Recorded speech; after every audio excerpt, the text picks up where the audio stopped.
Welcome to the Asia House Global Trade Dialogue. I'm Michael Lawrence. Today we'll look ahead to 2021 and the prospects for economic recovery and trade. The outlook today is very different from what it might have been just a month ago.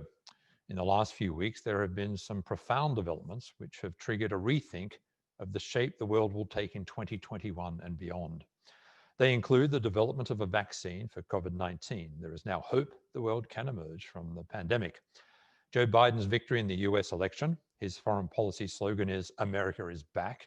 The US wants to assume a seat at the head of the table. And the Regional Comprehensive Economic Partnership, RCEP, was signed after 8 years of negotiation. It's a major multilateral trade deal with 15 countries, including China, and a third of world GDP. It may transform the trading landscape of Asia and the rest of the world. Elsewhere, many expected the UK and the European Union to have agreed a trade deal by now, as the UK's departure from the EU is just a few weeks away. There's still no agreement. Those negotiations are ongoing. But deal or no deal, the UK will be out of the European Union in January. Each of these is a significant development in its own right. Collectively, they are potentially monumental. The events of the last few weeks have triggered a recalculation of the economic and geopolitical future. The outlook broadly is more positive than it was a month ago. But the most profound driver of change was actually in place at the beginning of the pandemic, and that is technology. New technologies and the breathtaking rate at which they have been adopted have transformed trade, businesses, politics, and society. From cashless payments to e-commerce and online retail, health and education, the way business and societies operate has changed dramatically and permanently, and that rapid change will continue. The disruption caused by COVID-19 has seen some businesses disappear, others have flourished. Many countries in our network are staking much on a digital revolution, driving growth as they recover from the ravages of the pandemic. Tech will be a key driver of trade and economic growth in 2021, and that is a core theme of today's Global Trade Dialogue. In a few moments, I'll be speaking to Dr. Kai-Fu Lee, the world's leading expert on artificial intelligence. Kai-Fu Lee is chairman and CEO of Sinovation Ventures and will share with us his insights on how tech will continue to shape business and drive trade and economic growth. Later on in the program, we'll be joined by Scott Beaumont, President, Asia Pacific at Google, and Nadia Makarim, Indonesia's Minister of Education and Culture, who also co-founded Gojek in 2010, to look at Southeast Asia and the massive adoption of digital through the pandemic. Along with technology, geopolitics will continue to be a key factor in the trading landscape. Asia House recently completed a major research project speaking to more than 100 business leaders globally about key factors affecting trade. Geopolitics, and specifically the escalating tensions between the US and China, was the #1 issue of concern, regardless of who won the US election. President-elect Biden will, however, bring a different tone and approach to US foreign relations. We'll be exploring the complex and highly charged geopolitical outlook with 3 leading experts a little later in the hour. I'll also be joined by Dr. Robert Koopman, Chief Economist of the World Trade Organization. The WTO, itself under enormous scrutiny, published a pessimistic outlook for global trade at the beginning of the pandemic. We'll be revisiting the outlook in light of recent developments with Dr. Koopman later this morning. And we'll conclude today's session with Lord Stephen Green, Chairman of Asia House, who will give his views on the outlook for 2021 and beyond, including his take on Brexit, with the last-ditch negotiations underway as we speak. We are providing translation of today's dialogue in Mandarin. There is a button at the bottom of the Zoom screen which will give you the option of languages. And just to let you know that we are streaming today's event on Twitter. So let's get underway. It is my enormous pleasure to welcome back to Asia House, Kai-Fu Lee. Kai-Fu, thanks so much for joining us. Really good to see you again. I want to look ahead to 2021 and beyond, but let's pause just for a moment and look at the last 9 months. What sectors have undergone the most dramatic transformations based on tech during the pandemic? Yes, thank you for inviting me. It's great to talk to Asia House again. Obviously, the pandemic has been a disaster for humanity, but it has had some unintended but important consequences. think about the ways our habits have changed, especially digitally. Before, it was unthinkable for people to believe they can work from home every day. And now we regularly have these speaking sessions, conferences, people work at home, and people are learning from home. Education has changed. Also, payment is even more mobile due to the social contact. The use of robotics are everywhere. So I think we've really made huge progress as a result of social distancing and having to work from home to really elevate the role of technology. So things have become more digital, more online. And as our workflow and our data becomes more online and digital, it also means there are opportunities to apply data science and artificial intelligence.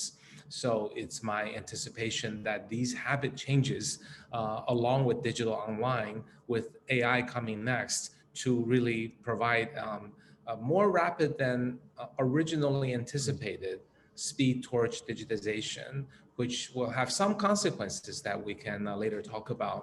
And one last note I would make is that, from our famous research in psychology, it is known that habits usually take 2 months or longer to form or to break. And for better or worse, a lot of the habits I talked about are now going to be with us, not just in our lifetimes, but in our children's and posterity. So the way we work, communicate, entertain, and learn will be permanently changed now that we have found a digital online way to complement the offline once the pandemic is over, that is often more efficient, and I think it will have a lasting impact on the future of people. You mentioned several things there. Let's start, if you don't mind, some of the specifics. Mobile payments. Obviously, the use of mobile payments has exploded during the pandemic. Do you see that continuing, and what impact will that have on industries, particularly, say, financial services? Yeah. Well, actually, China is a very good leading indicator, because China has adopted mobile payment probably a good 5 years ahead of the Western world. And what we see in China is now not only is payment more convenient, but also one could, based on your digital wallet, buy insurance, buy financial products, make investments, borrow money and loans. And these things going digital and online implies that all of these services will be more efficient, because AI will be better at making decisions, minimizing fraudulent behavior, minimizing defaults, and it'll be more convenient because there's no middle person to slow things down. But this also has some other implications, because there will be fewer need for branches of whether it's a payday loan store or a insurance office, local office or bank. More of it will go digital, more of it will be apps. In China, there's an app called Waterdrop that is now really taking off for mutual insurance, therefore essentially disintermediating the insurance companies. And in the US, there's Lemonade that is doing the same. So I think the impact for financial services will be substantial, but it really goes beyond that. If you look at all the things that China has enabled from the foundation of digital payment, it's actually dramatically changing shopping. This is something that hasn't yet been experienced in the US, but people used to go to commerce portals where it's easier to buy because your credit card is already with them. You go to Amazon, you click and you buy, you search and you browse, and you window shopping there as well. But now in China, because during COVID, people are used to entertaining themselves by browsing, there emerged a lot of new practices that are very interesting. One is a live streaming e-commerce show. So essentially KOLs will have their own little show that their followers will watch. They will make it educational, entertaining, talk about products they endorse, and make a cut in the product. And that has risen in the past year from almost nothing to $200 billion of e-commerce transacted. So that's now disintermediating e-commerce. Because now if you want to, in China, if you know what you want to buy, you still go to the e-commerce website. But if you just want to pass time, look for fun things from your famous KOL, you go online and look at it. Another example I'll give is, before we always think about, let's build a product and figure out how to market it and sell it. Now in China, there's a new beverage company that emerged in the last few years. Now it's worth $2 billion. And they actually first market vapor. That is, they come up with all kinds of ways to brand, color, text, and channel and target audience and celebrity and KOL endorsement. They basically try all the permutations to see what does this generation of people want to buy the most. Then they go to their product people and say, go make that drink. You know, if it's sugarless with milk or whatever permutation, they will come up with the product that matches the online behavior that will sell the best. The short-term implication is that in China, where the supply chain is and manufacturing is very advanced, you can actually make a product in weeks. The long-term implication is that we can see the cycle of product design, product manufacturing, understanding the market, channels, sales, and celebrity spokesperson, all can be connected digitally to become incredibly efficient. And I think that will revolutionize the way products are made. This is not even a digital product, it's a software. It's a soft drink. And you can do other things that way.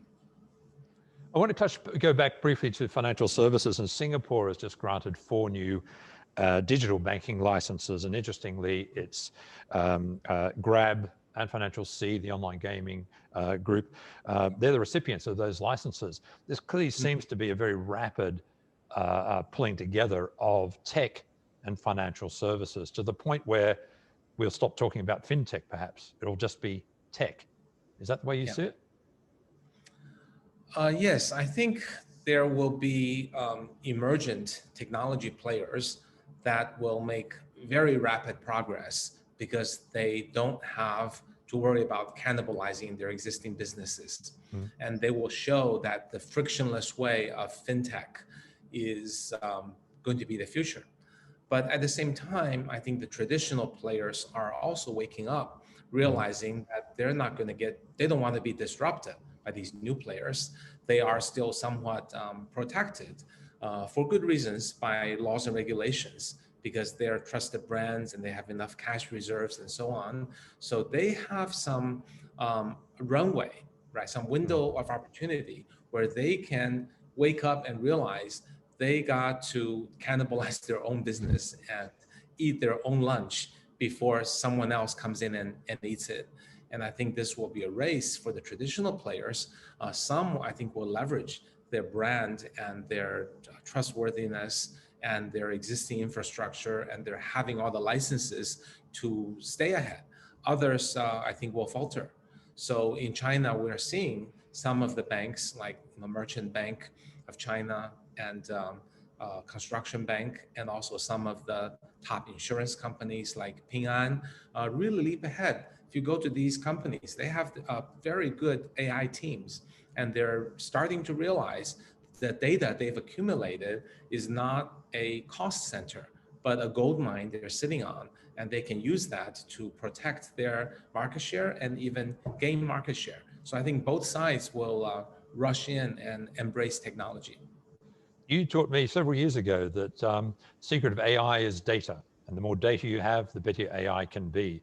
Is China leaping ahead here because of that data and because of its ability to use that data?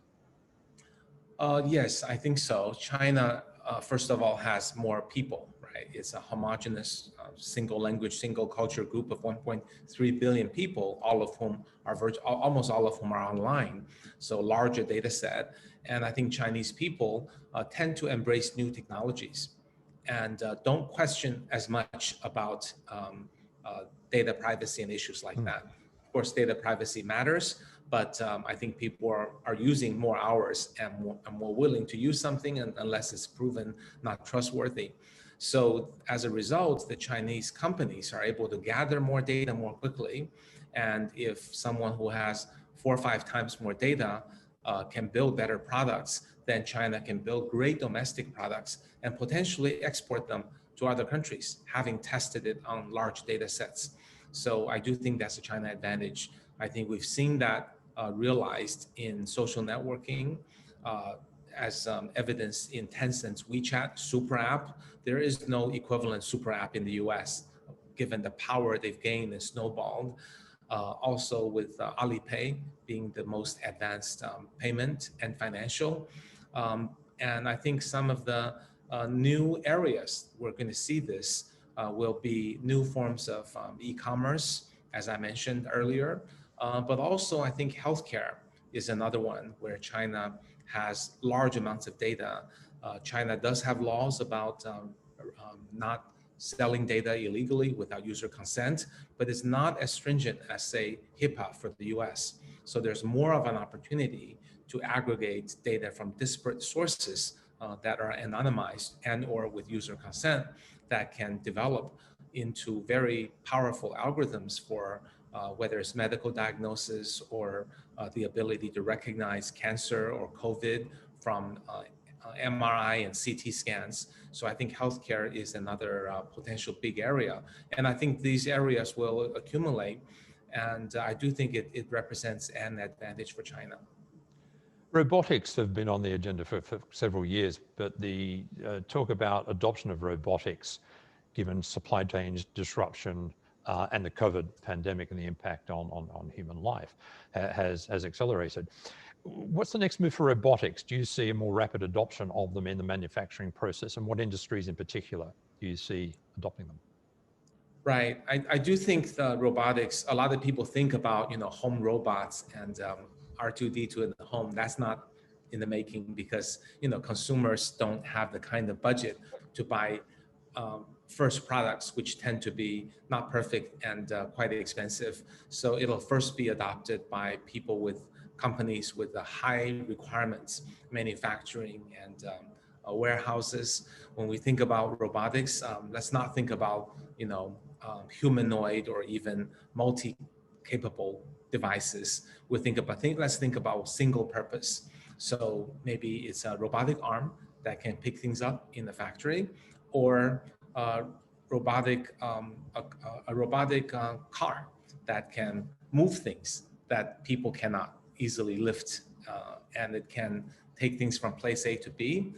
So really replacing people's eyes for visual inspection, hands for manipulation, and feet for moving things around, and automating things like assembly line, visual inspection, and autonomous vehicles are tough to do in real roads, but within a warehouse, moving items around, that's relatively easy. So I think China, being the world's factory, has an imperative to keep that title. And there are very strong desire within the government as well as in the companies that China's way forward, as other countries like Vietnam have lower wages, is China needs to stay ahead of the curve with automation so that a lot of the factory will stay in China because China cannot lower the costs of the blue collar workers in the factory, but it can lower the overall costs by automating. And also there will be spillover effect from the factories and the warehouses into other industries. For example, in many of the restaurants I eat at, there are now robotic waiters. And they don't look like humans. They're little carts that has your dish on it, and it drives itself to your table and you take it off the table. That has been facilitated with the need to have social distancing and the concern about too much human contact and carriers, which is what the job of waiter can become. Similarly, in my apartment, all of my packages and takeout food is delivered by a robot. So I think the pandemic has accelerated all of this, and I believe over time costs will come down and there will be a dramatic uptake in adoption rate and pervasive use of robotics. I want to take a couple of questions from the audience in just a moment, but one final question from me. What's the new tech that you're looking at next year? What's the big development that's going to happen that's going to be the next transformative step? Right. So in terms of application, I'm very excited about AI in education. AI can be used to really turn online education into a gamified, fun, interactive, not a talking head with a whiteboard, but a very engaging virtual teacher experience with the teacher still participating in advanced classes, but the virtual teacher can take a lot of the tasks. And that's emerging in probably education is the single area with a surprising number of unicorns emerging in China. I would look to China to lead in the area going forward. In terms of pure tech, I believe the natural language technology is an area where we'll see a lot of breakthroughs. Just like computer vision was the first breakthrough maybe 5 years ago, built from something called convolutional neural networks that enabled computer vision. Recently, there's something called very large language models that are pre-tuned, which is beginning to show the ability to learn from a huge amount of text into somewhat of a linguistic capability that can be a little bit cross-domain. And that can have huge implications in financial data understanding, in the medical data understanding, as well as in a generation of text, generation tools for writers, and improved machine translation, improved OCR. So I think language is an area that's poised for breakthroughs in the next 3 to 5 years. It's not immediate, but it will take 3 to 5 years. Thank you. I want to bring in a couple of questions from the audience first. First, Farisa Zarin from Standard Chartered. Farisa. Hi, Michael. Can you hear me? I can. Oh, excellent. Thank you. Thank you, Michael. And thank you to Asia House for organizing yet another important conversation for us. I really appreciate it. And thank you, Dr. Lee, for spending this time with us. I mean, everything you're saying is so incredibly illuminating, and I have to say a little bit terrifying. I'm the head of Global Public Affairs and Regulatory Affairs at Standard Chartered, and I guess I wanted to see if I could link my question to your excellent books, the AI Superpowers, and try and be a little bit future facing if I could, clearly not as well as you. Specifically in that book, you identified a set of trends and a set of real drivers, and you made the point that the actions we take today and the choices we make today are really going to shape the way AI and crypto and all of the various tech that you've been talking about impact our world and our society. So kind of to tie it back to some of the things you've already talked about and spoke with Michael about, as you look forward, and I'm going to cheat a little bit and maybe put a three-part question in front of you, is to say, as you look forward, in addition to these consequential changes that you see coming to drive our world, what are the types of issues they're going to raise, both with respect to helping us, move our society forwards, as well as the kind of societal challenges they might raise? And then in that context, again, linking up to your book, what's the advice you have for us in confronting these changes and these challenges? Thank you. Okay, thank you, Farisa. Great questions. The first challenge I would list is that of job displacement, because AI's greatest power is replacing routine tasks. And all of us do routine tasks, some more than others. Probably a good 50% of the whole world's jobs are parts of routine tasks that will get replaced. So going forward, I think people, so the solution is, I think people will have to find a way to retrain themselves and to find skills that AI cannot do. And in my book, I talk about some of those. And I think governments and companies will need to develop programs, maybe embrace universal basic income, maybe also provide things like retraining, and also rethink about the future of education, how to train people into jobs and follow their passion and do things that are not easily replaced by AI. The second concern I have is with any nascent technology, there will be unintended consequences or externalities or problems that emerge. People hear a lot about the issues with privacy, with AI security, like deep fakes. and also AI bias and fairness, and AI's inability to explain itself. I'm not going to go into specific solutions for these. I would just say that in general, people think of the primary solution as government regulations. I do think regulations are needed, but rarely in the history of technological evolution has regulation been the only solution. Think about when electricity came out, people could be shocked, electrocuted. But then what was the solution? It wasn't some regulation preventing electricity from reaching the homes, but rather it was a circuit breaker. Similarly, viruses for PCs, when they were connected to the internet, was a terrible, if you remember those days. And what was the solution? Antivirus software. So I think the problems I listed, it should go hand in hand with three things. One is we do need regulations. Secondly, expect technology to become a key player in solving problems that technology raises. And third, we need to really train AI engineers and scientists to realize that they bear great responsibilities. They're not just writing some code, they're affecting fairness and also potentially people's health and even people's lives. That's really important. These are probably the top two. The third one is, I don't have a solution for, is that the barrier of AI is dropping, which is wonderful for companies that want to embrace AI, but it also is dangerous in putting AI in the wrong hands. For the same reasons, people can use AI to catch fraud, people can use it for fraud, people can use it to save lives, but terrorists can also build scary autonomous weapons with AI. So I think AI's power in the hands of the wrong people with barriers being dropped is something we should really watch out for as well. Thank you very much. And Farisa, thanks for the question. One more question, because I know we're running a bit short of time. Abhinav Singhal from ThyssenKrupp. Abhinav.